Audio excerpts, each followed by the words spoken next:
Excellences, chers amis, c'est avec une grande émotion que notre comité Slow Food Grand-Duché vous accueille ce soir ici au Sofitel Kirchberg.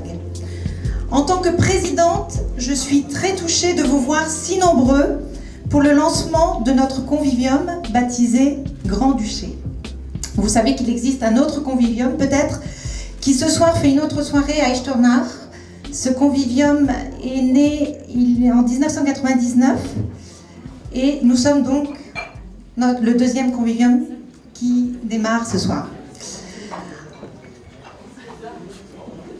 Même si l'amitié joue un rôle dans votre présence ce soir, car je ne vois autour de moi que des amis, je sais également que vous aimez la bonne nourriture et le bon vin, que vous êtes inquiet face au fast food et fast life et curieux d'en savoir plus sur le slow food. Quel est l'enjeu? La nourriture, c'est la vie. La nourriture rime avec nature. Notre alimentation fait partie de notre patrimoine historique et culturel. Quelle est notre motivation? Notre alimentation est le reflet de notre société également. Quelle est notre motivation à nous, comité?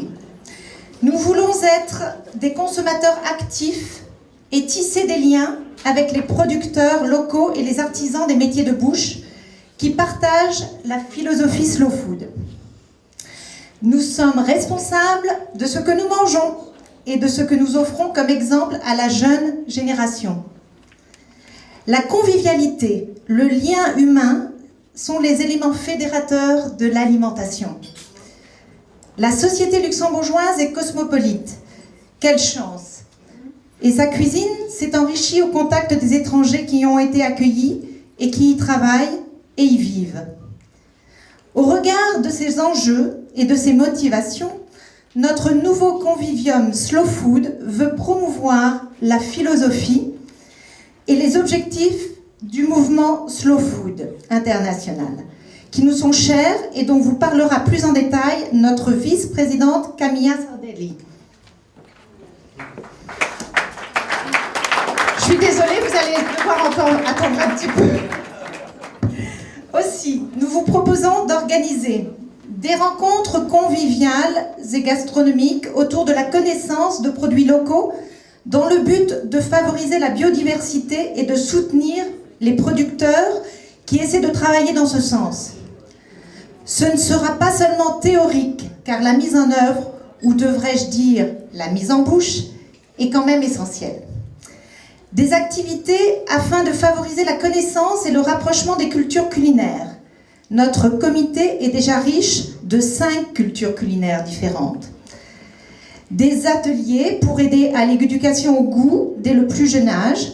Nous avons par exemple dans notre comité Carlotta Benedetti qui anime avec une autre personne l'organisation Little Kitchen.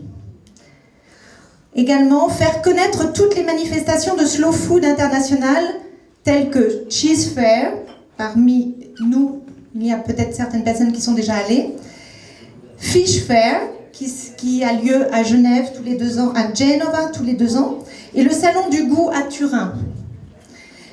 Et nous voulons aussi entretenir des liens avec d'autres conviviums, et particulièrement avec le convivium Slow Food Luxembourg, qui existe déjà depuis, comme je vous l'ai dit, 1999. Merci. Je terminerai en vous présentant notre comité. Notre vice-présidente danoise, Camilla Sardelli. Notre trésorière, notre trésorier. C'est le seul homme dans le comité. Il y en aura un autre, mais pour le moment, c'est notre trésorier français, Olivier Mingard. Il est courageux, n'est-ce pas? Notre secrétaire philippine, Maya Christe. Bruni Rocha. Puis nous avons Carmen Bandilla. Là. Je me permets d'attirer votre attention. Elle nous a fait cadeau à notre comité de ce très beau tableau avec un escargot qui est le symbole de Slow Food. pour ceux qui ne le savaient pas déjà. Vous allez voir des escargots partout ce soir. Mais on n'en mange pas, je vous rassure. Nous avons aussi Carole de Samoušević, française.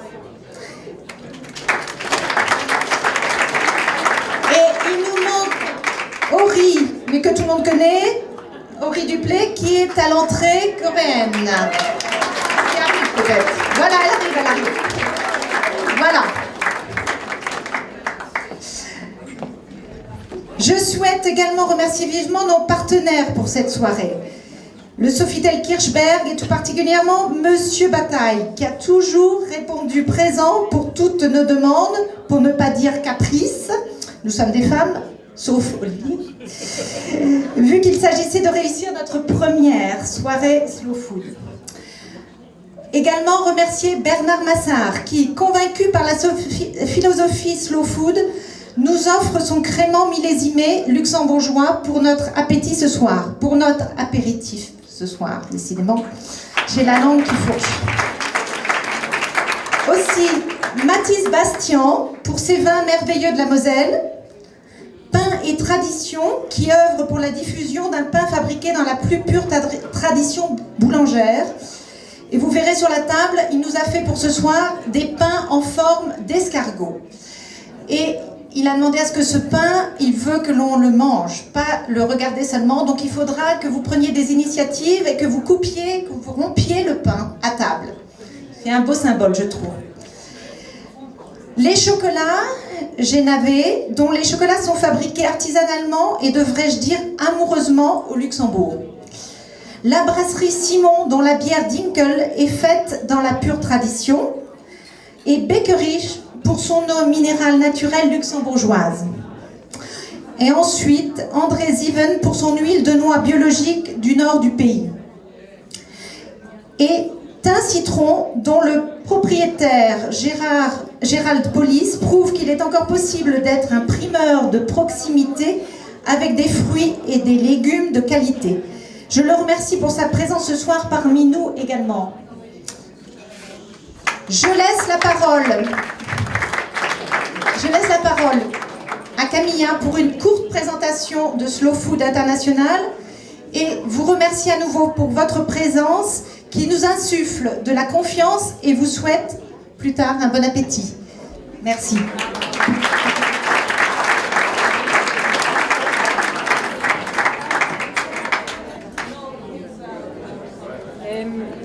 Good evening, everybody. It's a great pleasure and a great privilege also for me to be here this evening as part of the launch of our Convivium Slow Food Grand Duché. And I must say it's fantastic to see so many of you here this evening. I speak quite fast, I'll try and slow down. This is about slow food and I shall talk. I'm a bit nervous, so I hope you will bear with me. Sylvie just spoke about some of the future slow food projects that we are hoping to take on in our Convivium. But to be able to build projects in the future in the right spirit, it is important also, we think, to see where slow food comes from and what it is concretely. So if you will allow me to lead you briefly through some of the milestones of the slow food movement, and it believes I shall do so very briefly. The slow food movement was founded in 1986 in the small town of Bra in the Piemonte region in the northern Italy. It was a response to the fast life and to the growing industry of fast food and to the decline in the local food tradition, a decline in the interest in the food we eat, in its origin, in its taste, and in how our food choices influences the world around us. What started out as a local movement quickly became a Slow Food International in 1989 when the Slow Food Manifesto was signed in Paris. I think there are a few copies lying around and you will find also next to your tables up at the dinner later on. At the center of the slow food movement is the motto, good, clean and fair. Good stands for a fresh and flavorsome seasonal and local diet that satisfies our senses and is part of our local culture. Clean stands for food production and consumption that does not harm the environment, animal welfare or our health. Fair is accessible prices for consumers and fair conditions and pay for small-scale producers. Today, Slow Food International, which is a non-profit association, has more than 100,000 members in its 1,500 convivia around the world. And I think from this evening, at least we are 100,008. In addition, it has a network of 2,000 food communities making small-scale and sustainable production of quality foods. One of these networks is the Terra Madre, which brings together local producers who protect the environment and their community. It brings them together with cooks, consumers, academics, and youth groups working to improve the food system. A Terra Madre meeting is held each 2 years together with the Salone del Gusto in Turin, in Torino. Slow Food International also undertakes education activities both for children and adults, with the education projects being based on the idea that food means conviviality, culture and pleasure.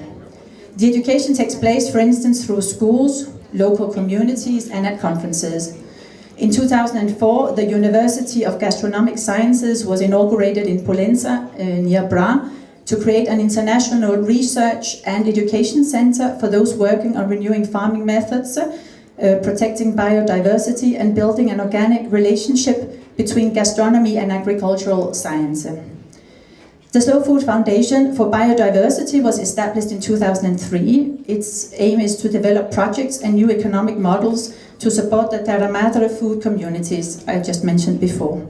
The projects focus on protecting food, biodiversity and traditions, and promoting sustainable agriculture and food sovereignty.